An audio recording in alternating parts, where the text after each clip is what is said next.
Buenos días, Barcelona! A warm welcome to our guests, colleagues from the media. We're honored to have the creme de la creme of the world's tech media here, and we're very, very excited. Welcome also to our partners and VIP guests who took time out of their busy schedules to be here with us. And we have some Mi fans as well. Thank you guys for coming. Today's a historical day for Xiaomi. It's our first media event in Europe, and it's the first time we're announcing a flagship product at a global stage. We're really, really excited. Now, you probably noticed that in the invitation we said the opening time is 8:20 a.m. That was a hat tip to our partner and the co-sponsor of today's event, Qualcomm. I want to extend a special thank you to the Qualcomm team, especially Magnus and the team who supported us in putting this event together. Thank you guys for making this happen. Now, some of you already know that our logo, MI, stands for Mobile Internet. We are a mobile internet company at heart. That is our DNA. Xiaomi was started by our CEO and internet entrepreneur, Lei Jun, in 2010. We have co-founders who are very, very experienced in the internet and software space, including companies like Google, Microsoft, and Motorola. And we're celebrating only our 6th anniversary or birthday in a few weeks. So Xiaomi is still very, very much a startup at heart in so many different ways. I joined Xiaomi in late 2013, and our Mi fans in China gave me this Chinese name, Hu Ge. The first 2 letters of my name in Chinese, H-U. One of the possible meanings for that Hu is tiger. So to keep it simple, it's simply Tiger Brother. Now, even though we're still a very young company, as I said, we're not even 6 years old. Last year, we sold over 70 million smartphones around the world. And that's, by the way, actual sellout. These are not products sold into the channel, but actually products sold to consumers, mostly because we sell directly to consumers. According to IDC, Xiaomi was the #1 smartphone brand in China in 2015. And that was the 2nd consecutive year. As all of you know, the Chinese smartphone ecosystem is incredibly competitive. So being #1 is really a big milestone for us that we are very proud of. We're currently #5 in the world with just under 5% of global smartphone share. One of our biggest hits last year was our flagship, Mi Note, which many of you carry, and I've seen a couple. Mi Note was a widely acclaimed design. It was a first in a few ways, in particularly because it used 3D glass. And we introduced with Mi Note a curved back design that has since been adopted by several players in the industry. And the Pro version of Mi Note Pro, was one of the world's very, very first devices with Snapdragon 810. Mi 4C was another huge hit in 2015. A battery that's over 3,000 milliamp hours in a 5-inch form factor that's just over 7 millimeters thick. And it was 130 grams, incredibly light. It was a big hardware breakthrough that is yet to be matched in the industry. It was a very, very powerful device also thanks to the Snapdragon 808 processor. Our latest mega hit is Redmi Note 3. It's actually the world's first device, and the only one to date, to ship with Qualcomm Snapdragon 650, which is a monster of a processor. It's an absolute powerhouse that outperforms nearly every flagship processor in the market. And it's also our first device to ship with a fingerprint sensor. One of our biggest hits last year was actually Mi Pad as well. We were first to introduce a Windows 10-based device last year, and there was an experimental version of Mi Pad. So a great 2015 for us. Now, despite having built amazing hardware products in 2015, our biggest investment area by far remains in software and services. MIUI is our Android-based operating system, as all of you know. And we have a staff of 750 people, mostly engineers, working on MIUI and the various different services. That's a much larger team than our hardware team. This, by the way, was about the size of the Android team when I joined several years back. So it's a very sizable investment as a company. In addition to shipping MIUI on all of our own phones, of course, we support over 300 different Android models from nearly 100 brands. This means pretty much anyone with an Android phone from any brand can become a MIUI user. One interesting thing to note is that MIUI users receive weekly software updates. That's an absolute unique thing in our industry. So for example, when Google issues a software update, a security update, our users are the first ones to get it, no doubt about it. When a user suggests a new feature that we think is a good idea, we may be able to build it as fast as in a few days and push it the following week. That's the speed of the mobile internet, and that's how fast we move. This is something completely unique to Xiaomi and in the entire industry as far as I'm concerned. It's the reason why I like to call MIUI a live operating system. It's a live mobile operating system that changes almost every day. Last year we launched MIUI 7, the latest version of MIUI, and it's been a huge hit for our users. MIUI has in fact just crossed the mark of 170 million users worldwide. And for Xiaomi, more important than measuring how many phones we sell is to measure active users and to measure revenue per user. That's our business model. That's what a mobile internet company does. This chart is an excellent example. Tencent, as you all know, is the largest internet player in China. Every quarter, they publish this ranking that you see here with the most popular phones, Android phones that they see across all of their properties. In the most recent ranking, Xiaomi took a whopping 9 of the top 10 spots on this chart. This goes to say that Xiaomi attracts the most internet-savvy users. Those are the people buying our devices. 2015 was also a huge year for our ecosystem. For those of you who don't know, Xiaomi ecosystem is a portfolio of over 50 startup companies that we've backed who are specialized on making smart gadgets and smart home products. And we work together with these companies, all 50 of them, to build and manufacture these amazing gadgets. These are lifestyle products that really complement our product portfolio. It's a very interesting incubation model that we haven't seen in the industry at all, and it's working extraordinarily well. Just to call out a few highlights, Mi Band is already one of the top 3 wearable products in the world.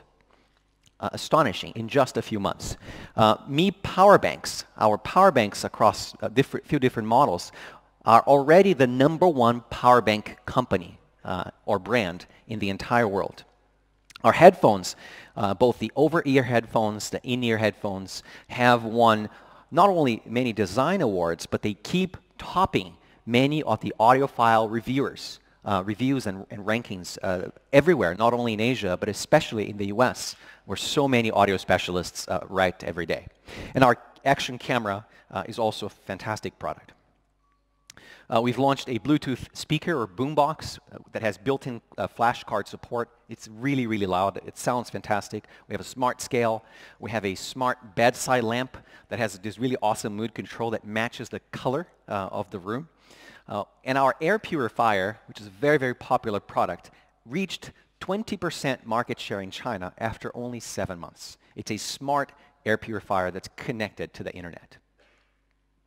One of our most popular products in 2015 was the 9-bot Mini, which you just saw me writing in on. It features technology from Segway. Segway, many people don't know, is actually one of our portfolio companies now. It has a maximum speed of 16 kilometers an hour, which is actually pretty fast, and you can go over 20 kilometers on a single charge. So I actually use it to commute in China. You can also pair it and control it with your phone, like a mini robot. It's pretty cool. And here's a closer look at this really awesome device, the 9-bot Mini, built by a combination of companies including Xiaomi and Segway. Now, let's talk about flagship. This is what you're all here for. This is our 2016 Xiaomi flagship premiere. Well, just going back a couple of years, Mi 4 was our latest 5-inch flagship. And it sold a total of 16 million phones around the world, which is a huge number.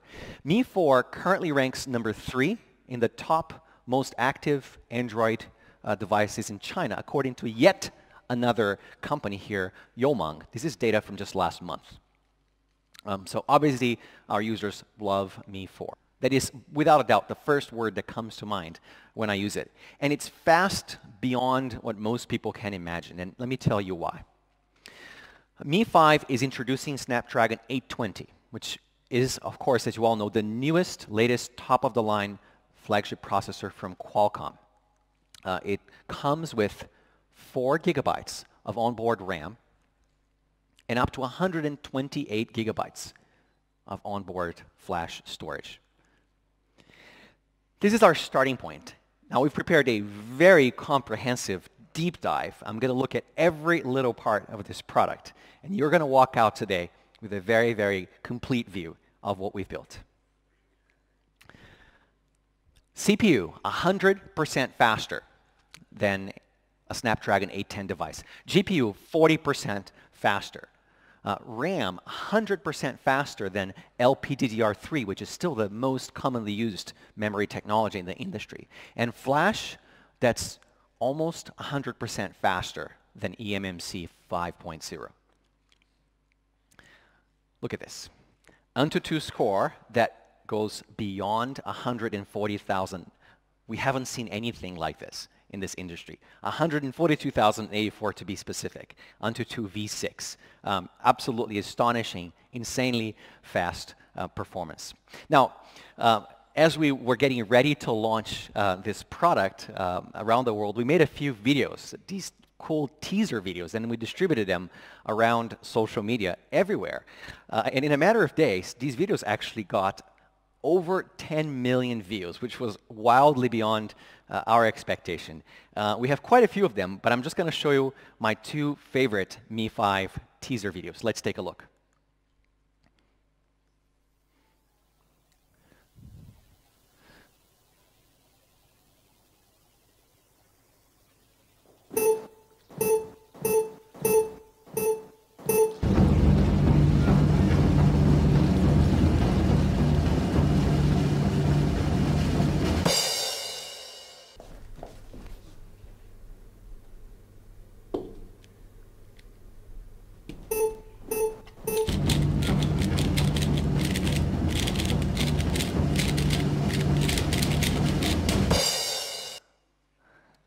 Wang Jiayu is actually only the Asian record holder for Rubik's Cube. He's not even the world record holder. Pretty incredible. So I want to share a bunch of insights with you on these tech breakthroughs behind what we've managed to achieve here. In Chinese, we call them heikeji, which is kind of difficult to translate, but it's kind of like black magic. How can all these things be true? It's hard to even comprehend. But I decided to translate just as tech breakthroughs. It's really like an amazing combination of technology and optimization, and it's an art in many ways. Of course, it all starts with Snapdragon 820. This is the Qualcomm chipset with the best reviews in the last 3 generations. The experts love it, they've tested it extensively, and everyone has a unanimous view on how incredible Snapdragon 820 is. It's most definitely the powerhouse. That is the best word to describe it. And Mi 5 is going to be featuring Snapdragon 820, and you get to experience that by yourself later today. So looking at the Snapdragon 820 CPU a little bit more closely, basically double the performance at half the power consumption, which almost sounds too good to be true. Well, Qualcomm has achieved this by moving to the Cryo architecture, which is a phenomenal improvement over the previous generation, especially considering that Snapdragon 820 and 810 are only 1 year apart, right? So these gains are substantial. And those of you who are on the technical side of the media really understand this very well already. The Snapdragon 820 530 Adreno GPU has a 40% higher performance relative to the 810 GPU, which was 510, and 40% more power efficient as well. Again, spectacular gains that really make a difference when it comes to high-end graphics performance. Here's a part of the Antutu 6.0 benchmark. This is just a GPU 3D performance benchmark. And you can see the comparison with 2 of the highest performing flagship devices in the market today. The Adreno 530 GPU is miles ahead. This is basically console-grade graphics. The numbers cannot lie. And there's actually quite a bit more behind this Snapdragon 820 powerhouse. And I'll leave it up to our Qualcomm colleagues to share with you more details directly. There's quite a few of them here today, so you can ask them questions. You can talk about the Cryo CPU architecture or the X12 LTE modem. There's many, many features of this powerhouse chipset. Now, I would like to very briefly invite our co-host for this morning, Derek Aberle, who's Qualcomm's president, to say a few words to us. Derek. Welcome. Thanks, Hugo. Thanks for being here. Yeah. It's really a great honor to be here at the Xiaomi Mi 5 launch event. The partnership we have with Xiaomi is really quite special. We've been working closely with them for many years. I think it's really because we have a shared vision of technology and the market and really work closely together to drive the latest and best use cases and technology into smartphones. And so we were thrilled when Xiaomi picked the 820 to power the Mi 5. And as Hugo has started to go through, and I think he's going to go through in more detail as he continues, this is really a special product. The 820 has been re-architected really from top to bottom. All of the key IP blocks have been substantially upgraded just within the last year, as he said. And we're really excited about it. Excited about the experiences that are going to be created with the combination of our chipset and the engineering prowess of Xiaomi and their products. So it's really a really amazing device, and I think once you get your hands on it, you're all going to love it. So congratulations on the Mi 5 launch. Let's take another photo. All right. Thanks. All right. Thank you, Derek. Thank you very much for co-hosting. Okay, I'm going to jump straight back into performance. Let's talk about memory, which is basically RAM and flash storage. We introduced LPDDR4 memory for the first time in Mi Note Pro in 2015. LPDDR4 is basically twice as fast as LPDDR3 memory, and it's also, by the way, much more expensive to build into a device. For flash storage, Mi 5 is the first Xiaomi product to ship with UFS 2.0 memory. UFS stands for Universal Flash Storage. Basically, we're no longer using eMMC for our flagship. UFS 2 is basically 87% faster for read-write operations than the fastest eMMC. It's basically eMMC has basically topped out, if you think, over the last couple of years. And UFS is really the technology that's taking over. To just dive a little bit deeper, UFS is basically a very different data transfer architecture from eMMC. eMMC uses an eight-lane parallel bus architecture that can basically only send data in one direction at a time. So it's like a half duplex architecture. UFS uses a full duplex architecture that's serial, and it can send data in both directions. Probably most of you are too young to remember this, but this is kind of like comparing a parallel port, remember LPT1, on a PC to a serial port on a PC. UFS is actually based on the SCSI architecture, which were the high-end serial drivers that were introduced, hard drives that were introduced, just probably in like the maybe mid-90s. So it was a long time ago, but it's the same idea. It's comparing parallel versus serial interface. So UFS is a vastly superior architecture for internal data transfers. I want to talk a bit about network connectivity, which is another area where Mi-5 really shines. Mi-5 supports 4G+, which is how the technology is known here in Europe. For those of you in the US, the name is LTE Advanced. We're basically talking about the same thing. Home broadband speeds, depending on where you live, will vary anywhere from 10 all the way to 100 megabits per second if you have a really, really high-end ISP in your hometown.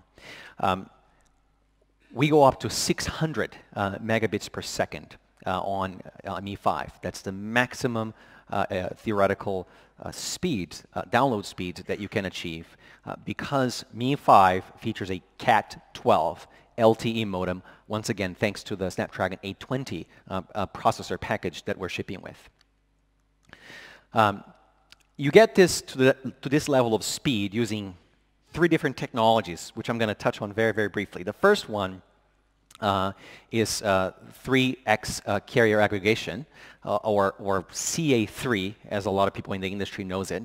It's kind of like using 3 lanes instead of 1 lane for traffic. So you basically put your traffic into 3 different frequency bands, but you're essentially coordinating all of that together as if it was a single road. And it basically gives you 3 times more throughput because you literally have more space for sending and receiving data. Now, this other technology called higher order modulation is actually much harder to explain, and I'm still trying to understand it myself. But sort of to keep it with the analogy of lanes, it's kind of like having a bigger car in each of your lanes. It uses a slightly different package structure to send data up and down, which actually just puts more data in the car, if you will. So these 2 technologies, CA3 and higher order modulation, are what allows us to get the Cat12 level speeds. It basically takes 30 seconds to download a full HD movie, to make that even more clear. Mi-5 also supports voice over LTE, or VoLTE.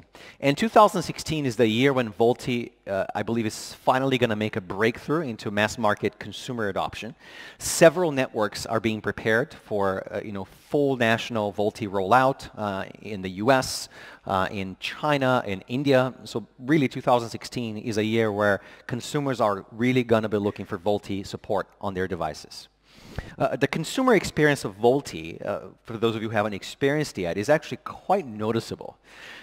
First of all, calls connect much faster. Basically, you dial and the phone starts ringing on the other side. Especially if you have an end-to-end VoLTE connection. If you're calling someone and they also have a full VoLTE supporting phone, it could be an instant connection. At least it starts ringing right away. Now, the most striking feature of VoLTE is actually quality. It's the quality of the audio. It's kind of like making a phone call over a VoIP connection. Maybe you're using Skype or WhatsApp when you have a really, really good connection. Except the quality is even higher because when you're using VoLTE, the voice packages get preferential network treatment, right? So it's kind of pushing everybody aside so that your VoIP traffic can go through. So the experience with VoLTE is remarkable for something as simple as making a phone call. So back to what I said earlier, Mi-5 has a CPU that's 100% faster, GPU that's 40% faster than Snapdragon 810, RAM that's twice as fast as LPDDR3, and flash that's also much faster than the previous technology. So adding up the components here. Now, do you want to see what it looks like? All right. Well, in a second. We spent a lot of time refining the design of Mi 4, which was the first product we introduced that had a metal body, a metal frame, and we spent a lot of time working on that. But with Mi 5, we actually took a much more refined and elegant approach because we've learned so much over the last couple of years. So I'm going to give you a very quick glimpse. Take a look.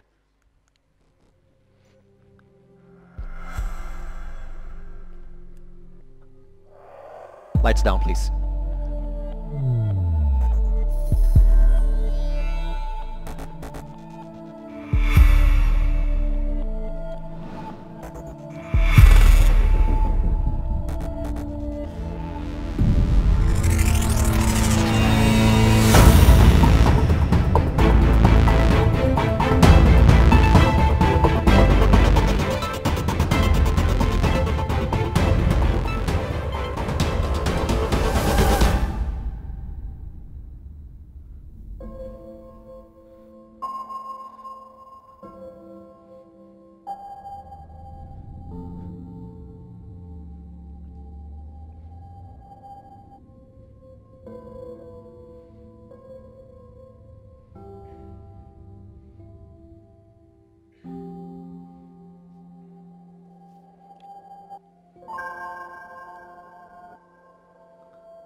Okay, so you've gotten a quick glimpse, but you haven't quite seen it all yet, right?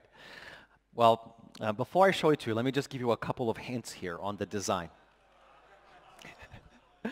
So when we designed Mi 5, we inherited everything we did for Mi Note, which, as I told you earlier, was probably our biggest work of art so far in phone design.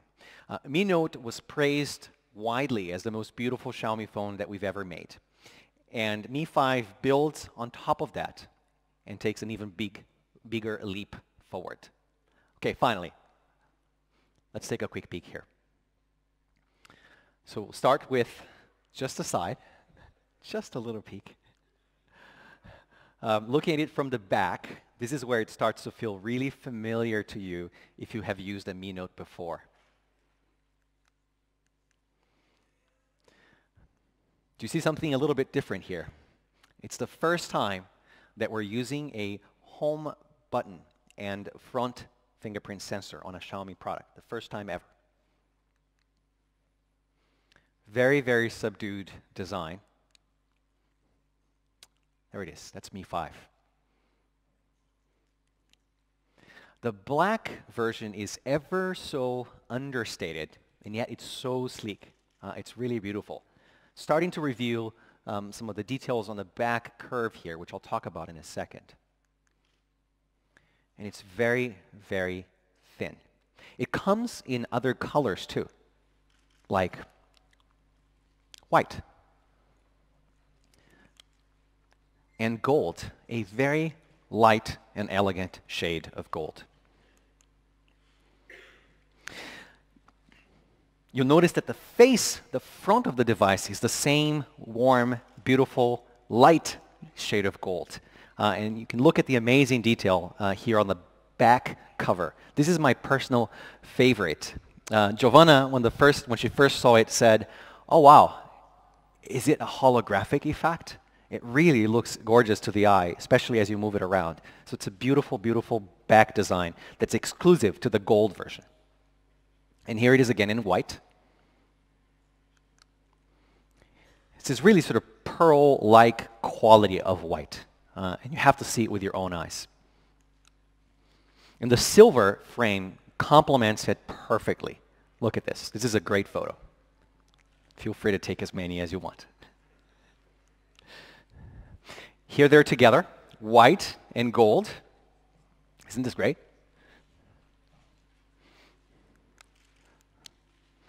And then all of the colors together now. Maybe it's a good time to take some photos.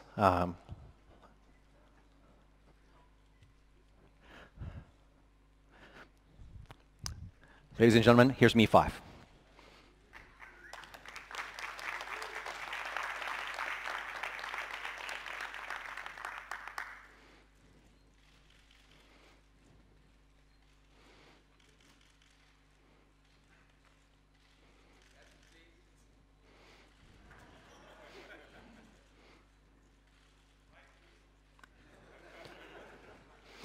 We'll take many photos today.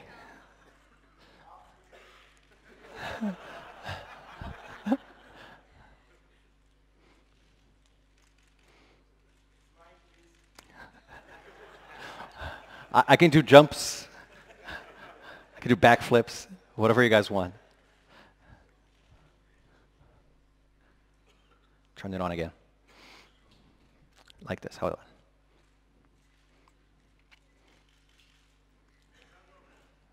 Yeah? All right, let's keep going. We'll take more photos later. Thanks, Juan. Okay. Just one more. This is really good. Aren't these colors absolutely gorgeous? So you're looking at the white, the black, and the gold Mi 5. Now, when we were designing the Mi 5, and as we were passing around some of the early prototypes, Xiaomi coworkers, basically all of our colleagues, started giving it really, really high praise. We were quickly convinced that we just made the most beautiful Mi phone ever. Now, you're going to ask again what I've already told you, but isn't it so similar to Mi Note? Of course, it's not a coincidence. We've learned so much with the design of Mi Note, and it was so widely acclaimed that it was only natural to just inherit all that beauty and then build on top of it. Everyone thinks that Mi Note was the most beautiful product that we ever built, so why not build on top of that beauty? But we believe Mi 5 is even more beautiful than Mi Note.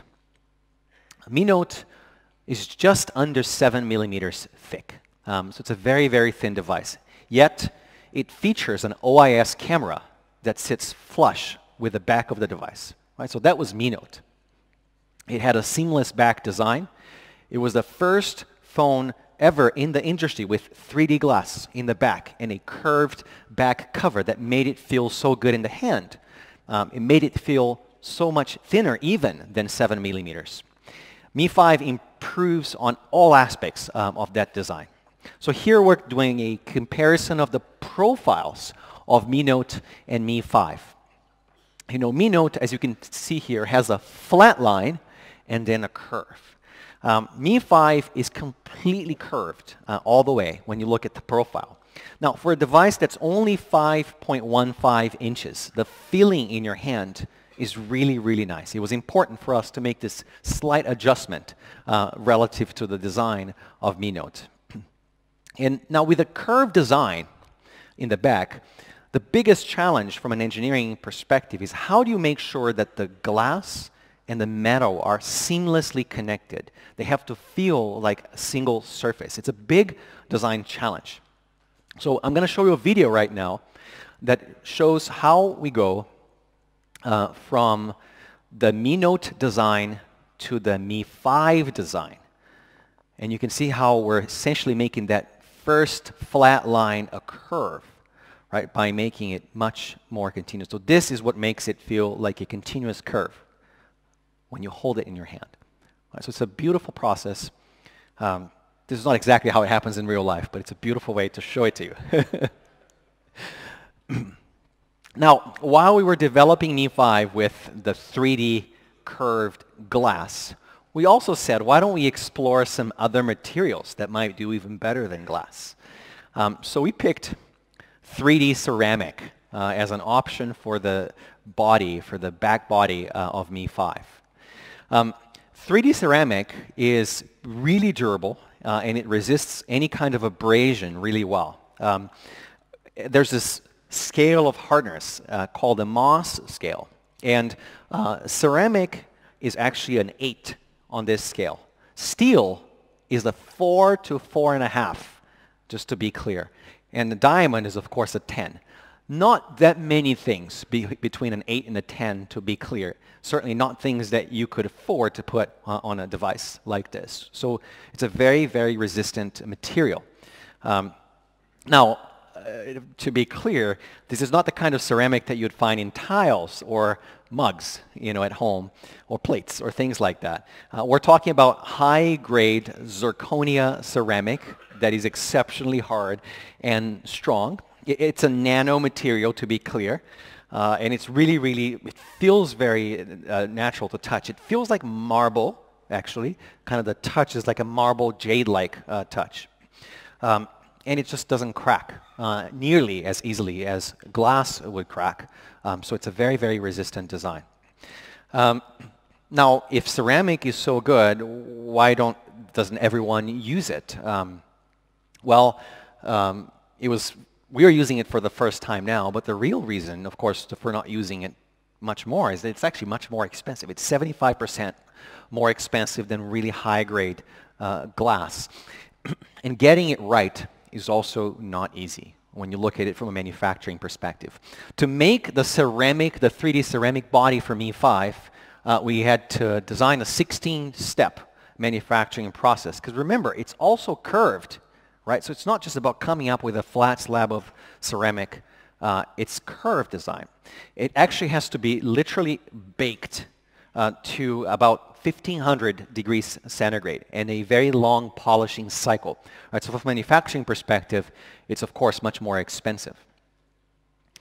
You'll get to experience that a little bit later today. I want to talk about the front fingerprint sensor.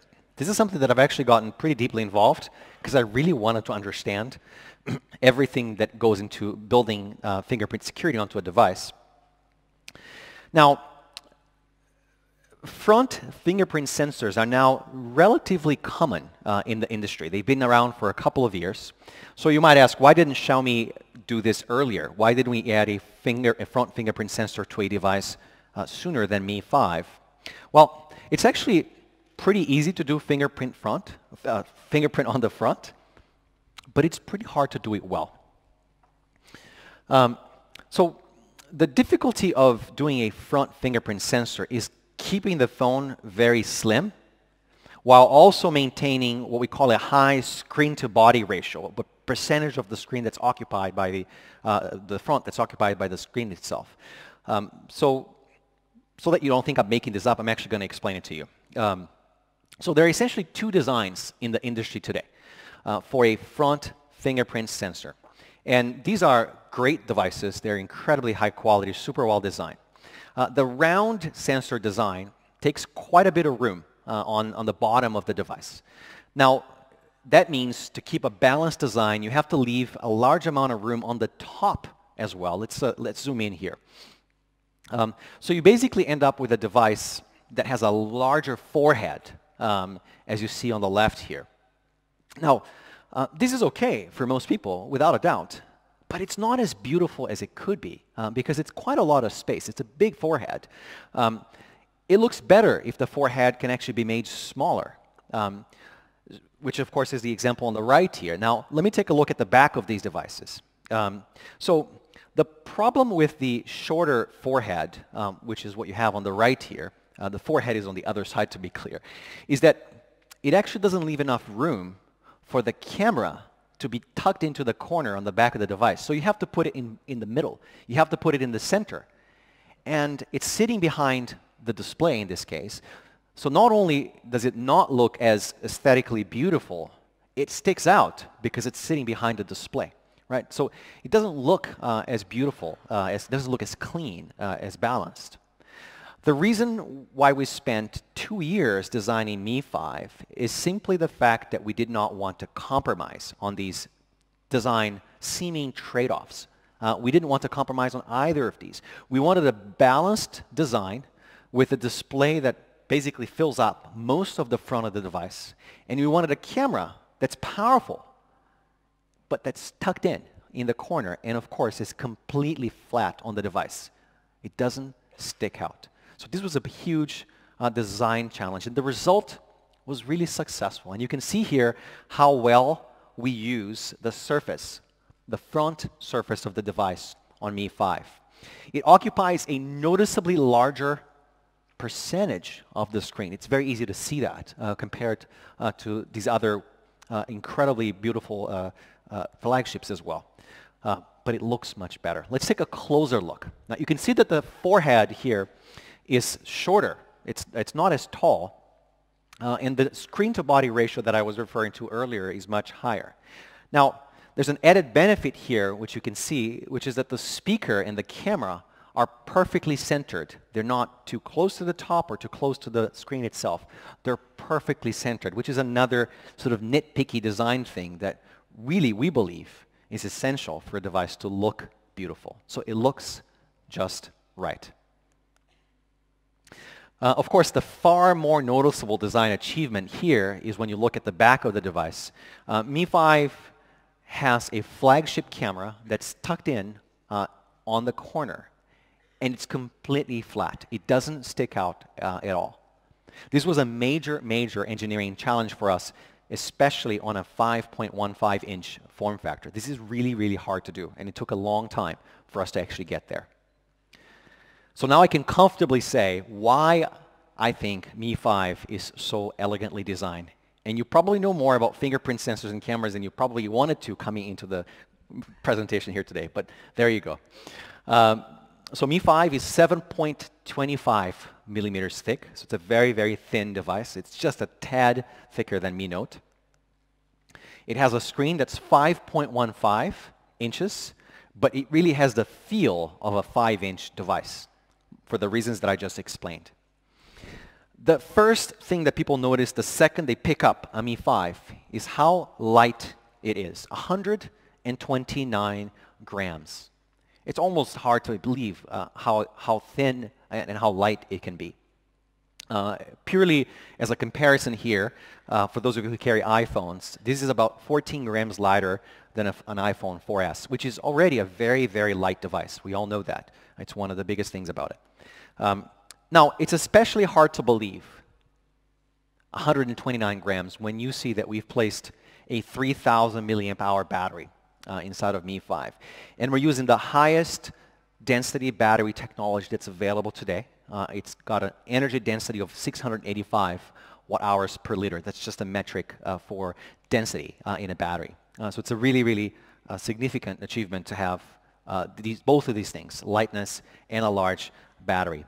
Here we'll just take a very quick look at devices with similar size displays. And it really helps you put in context what we've been able to achieve with Mi 5. And I'll give you a second to browse visually through this table. But look at the battery size, look at the weight distribution. These are typical trade-offs. You kind of have one or the other, but never both. And we've spent a huge amount of time in engineering to achieve sort of this new milestone in the industry. 129 grams, that's the weight with the 3D glass.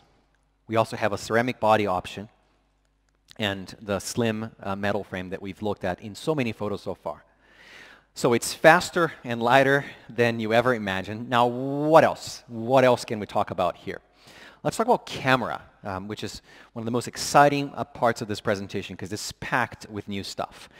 Basically, we have a bunch of tech breakthroughs, or heikoji, also in the Mi 5 camera. And I'm going to walk you guys through some of these. I don't have time to talk about all of them, but let me just cover a couple of examples here. So this is a photo taken with Mi 5 in a sort of backlight situation. This is a sunset photo. And you can see the detail here on the waves. Everything is correctly exposed. You can check out, by the way, the EXIF data if you're interested on the bottom right of the screen for every photo. This is a photo taken under normal light from a high vantage point. Now, the same photo taken with very little light, still looks really, really good. Can you guys see it okay? I worry that there's a lot of light here, but this photo looks really, really accurate, even though it's a low light situation. This is a moving scene, and you can see here the shutter speed, very, very fast, 1/2300. So you can basically capture motion pretty easily with the Mi 5 camera. I have a bunch of photos that follow because as we were doing the final rounds of testing for Mi 5, Chinese New Year came around. So everyone went off on vacation, to beautiful tropical destinations, and a lot of them came back with great photos. And I'll show you a few of them here very, very quickly. And you can see how gorgeous these photos are. Look at this one. It's a lucky shot, I would say. Definitely a lucky shot. Look at the sea photo. Or lake, probably. Does it look familiar? Not my photo. I was working pretty hard during Chinese New Year. Look at this one. All the detail. I wish I had a mega high resolution display here to show you guys what this really is. Look at this. This is really, really nice. Really beautiful photo. Look at the color on this. Awesome, right? It looks like Australia, maybe. Beautiful photos. So this photo has a bit of history. Have you guys seen this? Any of you seen this photo before? A few? Yeah. So I was at my parents' home in Brazil, and I was just walking around their small garden, and I saw this plant, and I took a bunch of photos. And I took this photo, and I posted it on social media. Then the next day, posted a full resolution photo because the fans were saying, can you let us see the details? So I posted a full resolution photo. And then there were a couple of articles that came out, including a couple in India, one of which was written by my friend Francis, that said, maybe this is a fake photo. This kind of looks really good. Maybe it's a DSLR photo. Who knows? Because Hugo took out the EXIF data. Of course, I didn't want to reveal too much about the details of the device. But the level of detail in this photo is so amazing. And that's, of course, why people were speculating, is this photo even real? Well, Francis, especially for you, here's the EXIF data. I'll send it to you later. But thanks for the article. I really appreciate it. Now, I want to talk about potentially one of the coolest features of Mi 5, which is the OIS camera. OIS stands for Optical Image Stabilization, and we've taken OIS to a pretty new level. The first time we shipped OIS was on Mi Note, which of course is a larger screen device, 5.7 inches. OIS makes the camera much more complicated, so it's typically seen on a larger device, but not as often on a smaller device, again, because it makes the entire camera assembly more complicated. In a typical OIS configuration, you have this two-axis image stabilization. It's basically around the rotational axis, right? So it's what we call two-axis OIS. Mi 5 introduces four-axis OIS, which is a new kind of optical image stabilization. This is definitely worth an entire article, I assure you.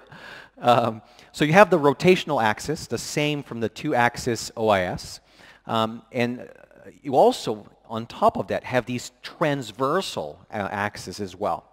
So for close-up shots, the rotational OIS works really good to correct for shaking. But for faraway shots, the transversal axis for the two new axes is actually essential.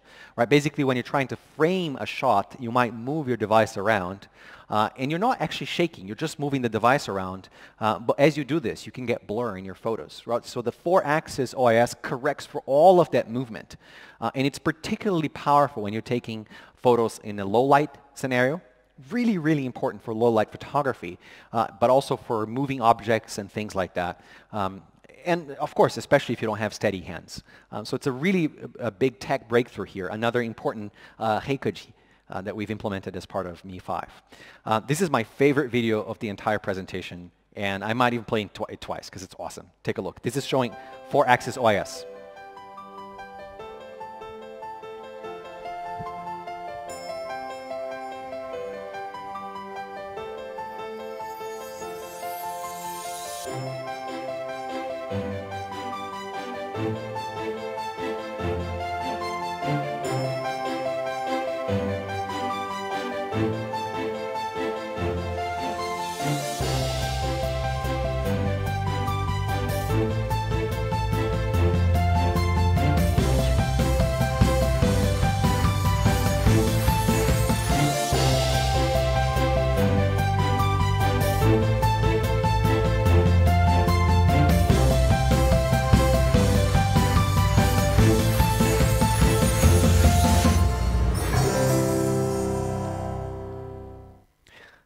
really cool, right?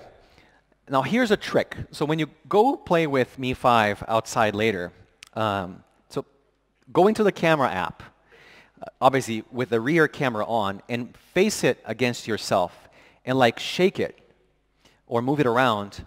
And if you pay really close attention, you can actually see the camera moving. It's actually amazing to watch because it's really subtle, and it's almost hard to believe how well it compensates for both rotational movement or shakes as well as transversal movements. It's potentially the best demo that I could show you. So it's kind of hard to shake off OIS, but let's keep going. Okay, I want to make a few brief comments about the camera sensor itself. Mi 5 ships with a really advanced camera sensor. It's the Sony IMX298. In fact, Mi 5 is one of the first devices in the world to ship with this particular sensor. It's a 16 megapixel sensor. It supports phase detection autofocus, which is a new approach to autofocus that's basically faster than the blink of an eye. It's at around 0.3 seconds. And more importantly, it's our first camera featuring DTI. DTI stands for Deep Trench Isolation, and it's a technology that basically separates pixels by adding a wall in between pixels. It prevents light from leaking. Here you can actually see a leak scenario where one pixel sees the light that was supposed to go to the other pixel. DTI separates all of this so that you get really clean color separation. You get pure colors. You get better reds, better greens, better blues. And you can really see the comparison here. So this just gives you better looking photos that look much more photorealistic, right? This is about color matching and photorealism. Part of this effect, of course, is also achieved by the ISP, the image processor on the device. You can think of the image processor as the CPU for the camera. It's what really makes the camera work in real time. Mi 5 uses the Qualcomm Spectra ISP, which is also part of Snapdragon 820 package. And it does a lot of stuff, including color enhancement, low light enhancement, skin color compensation, etc. And of course, it also does 4K video, as you'd expect. This is not a 4K display, so you're not seeing all the beauty of the video that Mi 5 can record, but it does really high quality 4K video. Talking briefly next about the front camera. On Mi 5 we're using the same front camera we had on Mi Note, which is a 2-micron large size 4 megapixel front camera. So this gives you really high level of detail, and it works extraordinarily well because of the large pixels in the low light scenario. People really think that the Mi Note camera is amazing for selfies, so of course we just took that camera and we are now using it on Mi 5. Not too long ago, that was the camera that a lot of phones actually, or a few high quality phones used as their rear camera, to be clear, and I guess you guys know this pretty well. So we've put this camera into now a 5-inch form factor as well.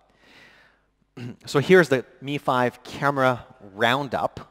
It's a 16 megapixel sensor, 4-axis OIS, and it's especially awesome that we have this on a 5-inch device. DTI light leakage protection. I didn't even talk about the fact that we have sapphire glass lens, which I didn't even mention. And then 4K video support, large 2-micron front camera as well. So it's a really amazing camera package like nothing you've ever seen. Display, I'll say a few things about the display as well. So first of all, when you look at this, it looks like there's no bezel. It looks like it's a borderless display. But actually, there are no truly borderless displays. That's a myth. There are no bezel-free phones in existence. In reality, the bezel necessarily has to have these 3 parts, and you can squeeze them as much as you can, but they will continue to exist. So Mi 5 uses what the industry sometimes calls a borderless display, but I don't think that's true. It's just a very thin bezel, the thinnest you'll find on any phone. So it's a really ultra-thin bezel, and it looks extremely elegant, as you guys can see here. A ton of cool features also on the Mi 5 display, which I won't cover in too much detail. For example, I'm not going to talk about reading mode. I'm not going to talk about night display. These are features that we can tell you more about later. We've been investing a lot into display technology, by the way. As a side note, last year we filed 3,600 patents around the world. Of course, it takes a couple of years for you to actually get these patents issued, but patents that we filed a couple of years back are starting to get issued now. Just on display technology, we have 21 patents so far. And this perhaps surpasses many people's expectations, but we've been doing a lot of our own research and R&D work on display technology. Here we're comparing the Mi 5 display with Redmi Note 2, which is a great Xiaomi device that has a higher than average display. And you can tell how much more vibrant the color and the brightness on the Mi 5 display is. Here you can see it in a gaming situation, same comparison. It's great for taking photos because you can just see what you're about to take much more accurately. So it's a great looking display to complement the camera.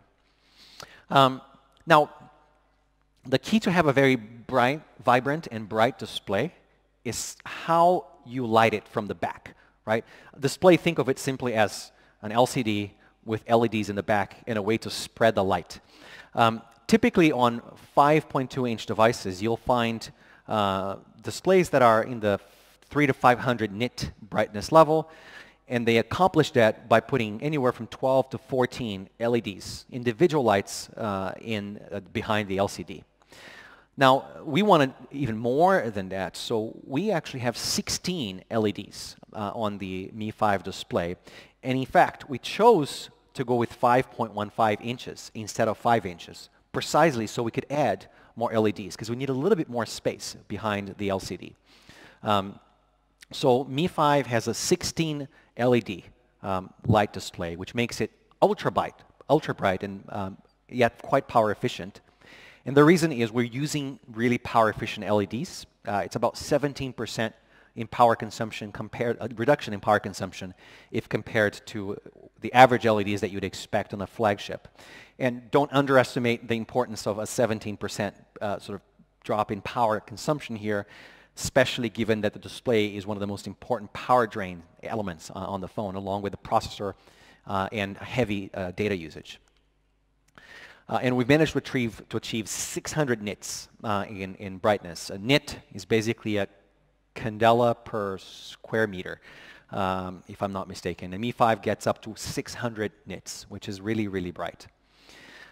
If you combine this brightness capability with the 16 LEDs with a very low reflectivity glass, and especially this one really, really cool technology that we pioneered with Mi 4i called sunlight display, you get astonishing outdoor performance. I will zoom in briefly on sunlight display. This is something that we are very proud of. We worked pretty hard on this. It basically dynamically adjusts the contrast at a pixel level in response to light, to environmental light. It makes the darker parts of the content, whether it's a photo or anything that you're looking at, it makes the darker parts lighter so you can see it better without making the light parts lighter too, because that explodes, it uses too much power, etc. So just make the darker lights come out so you can see the image better, especially when you're outside.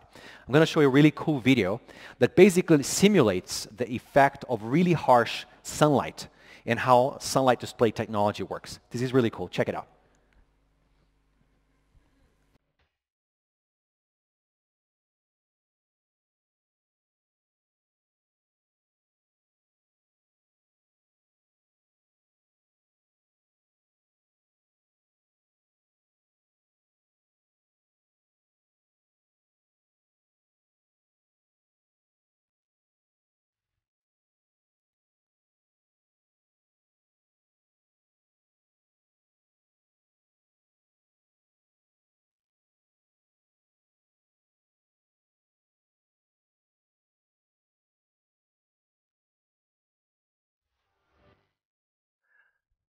There you go. And all of this, by the way, is done in hardware. So it's done in real time, and it doesn't actually use much power at all because it's done by a DSP that's built into the 820 package. All right. Just a couple more things I want to touch on. First one is NFC. So we're working in partnership with NXP to bring NFC back to Xiaomi devices. Mi 5 supports all of the NFC functionality, reading, but also writing to any cards, as well as card virtualization. Card virtualization is what you'd use, for example, for electronic entry doors, which is a very important feature of NFC. The example that I'm showing here is one of topping up a bus card where the phone is essentially, quote unquote, downloading credits via an app and then writing it to the actual card. Right? So you're writing to a card like you would in one of these machines where you top up at the train station, for example. Right? So this is a new feature that we're supporting with Mi 5, NFC write mode. Quick Charge 3.0, which is also part of the A20 package. So it's supported by Mi 5. It's about 20% faster than Quick Charge 2.0. The cool thing about Quick Charge 3 is that it adjusts pretty linearly and pretty well to even slight variations in current and voltage, as opposed to operating in sort of big bands. So it can basically take advantage of whatever power you give it, independently of which charger you're using. And in our testing, we were able to get like an additional 2.5 hours of usage, average usage, if you will, with just 5 minutes charging with a Quick Charge 3.0 supporting charger. And you can get all the way up to 80 or 90% with a 3,000 milliamp hour battery in about an hour. So it's pretty spectacular. Just to kind of put it in context, what can you do with 10 minutes of charging? You'll get over 2 hours of video playback, almost 3 hours, that should be 2.7 hours, sorry, of navigation, 4.4 hours in messaging, and so on and so forth. Right? So a lot, you can get back in action with you with just a quick charge. I'll talk briefly about MIUI. Mi 5 ships with MIUI 7, which has been really, really widely acclaimed. It's well known for its new, beautiful themes. We preload 5 default themes that are a completely different style, but then you can download, any one from 15,000 other themes from our theme store as well. And Mi 5 is the first Xiaomi device to ship with M, Android 6.0, which is what's powering MIUI 7. So we're really, really excited about bringing Android M to our fans. Mi 5 ships with this really cool new app, which we just call Mi Video Calling. And it's an app that's made by Xiaomi. The key insight here is, video calling has been around for so long, but why aren't people using it on their mobile phones? People use it on their desktops, but not so much on their mobile phones, as much as they could use at least. So we're adding some interesting things here. We're adding the Beautify technology that we have, which all of you who use Xiaomi phones know very, very well. It's one of the key features of our camera. We're adding that to videos. So we're introducing real-time Beautify, and you can see the effect here, which basically makes everyone look even better in real time. We also allow you to keep your video call going, irrespective of what you're doing. So you can be playing games, you can be doing your Facebook, and you can continue to be on that video call. And then sometimes you want to see the other person, but you don't really want to talk, or you kind of can't really talk because you're not in a place where you could or should talk. But then you can do a lot of things. You can send pictures, into the video call as sort of the background to the conversation. It's kind of an interesting, lively way to have a conversation with someone, being connected without necessarily having to talk.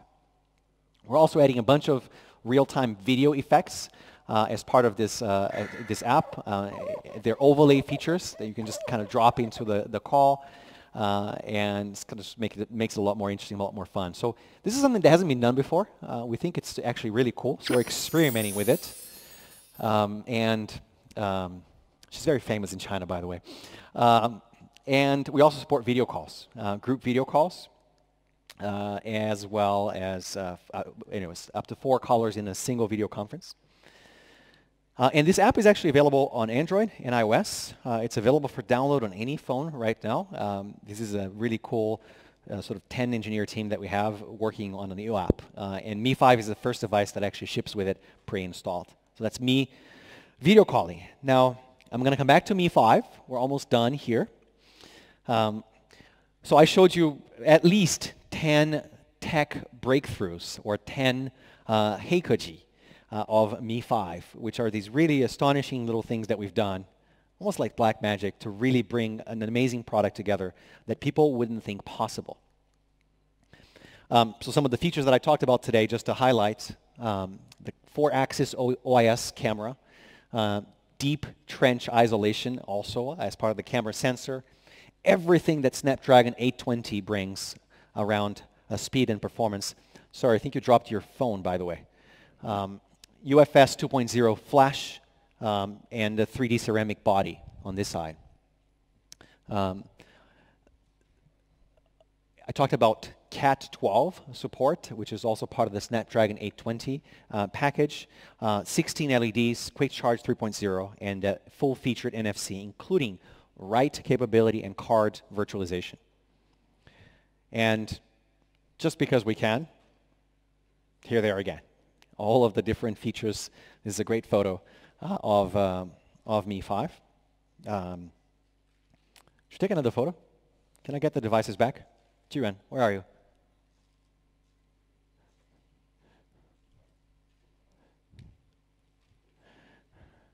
Why not take some photos?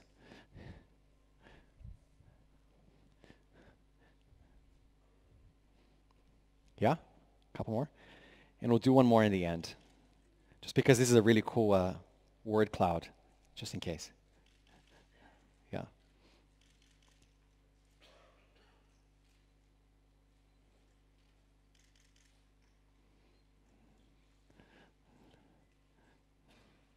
I have one more photo up in the end, so we'll get to that in a second. Okay. So what are we missing? Price. Okay. Okay, I'll just tell you right away in a second. Okay, so to kind of just put it in perspective, I chose a couple of devices here thinking first and foremost about 128 gigs. So let's look, what are the flagships that offer the 120 gig option out there?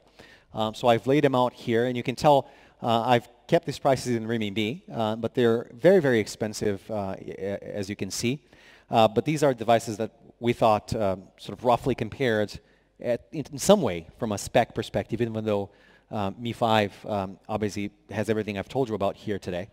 But 120 gig phones are on average around 5,000 renminbi, which is pretty expensive. It's like $700, $800 in US dollars terms.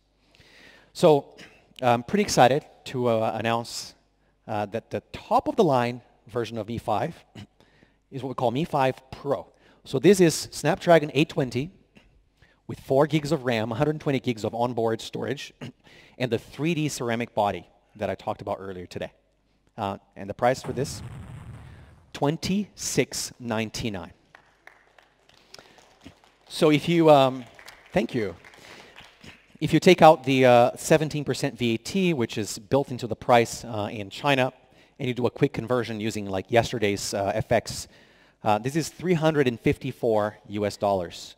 354 US dollars, or about 321 euros. So that's for Mi 5 Pro, which is our top of the line SKU for Mi 5. That's Mi 5 Pro.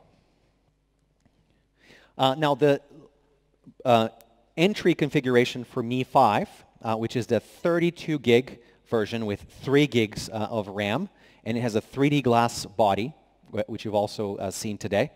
The price for that is 1999 renminbi. So that is 262 US dollars. 262 US dollars without the VAT for a Snapdragon 820 device with everything I've talked about here today. That's roughly 238 euros, by the way. And here is the full lineup, including the 64 gig model that's in the middle there for $22.99. So we have 3 SKUs of Mi 5. Now, Mi 5 is the first Snapdragon 820 device that you're probably going to be able to buy. It's the first one commercially available. in the world.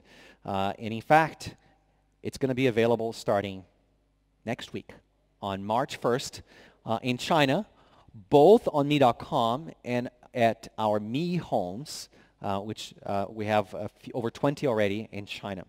So 1st of March, available in China. And we will soon bring it to our global markets, including India and other markets. Dates coming very, very soon. So very, very excited about this. And here's the full lineup again. We'll do one more photo. Shall we? Okay. So here you can see all three colors. You've got the white, the gold, the black. They all look gorgeous. I've got the ceramic. This is the ceramic version of Mi 5 right here with the white version. Try different positions.